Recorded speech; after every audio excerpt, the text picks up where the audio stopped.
Mungkin orang tua akhir-akhir ini sedang bingung ya, kenapa si kecil mudah terserang batuk dan pilek juga radang tenggorokan.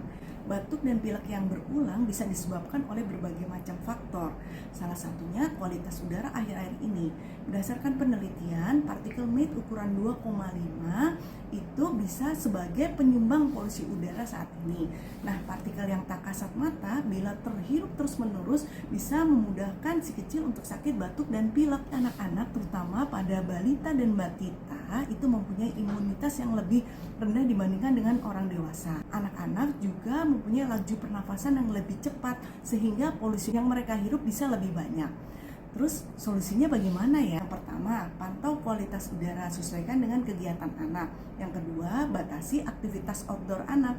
Yang ketiga, gunakan masker saat di luar ruangan. Yang keempat, jauhkan anak dari sumber polusi udara.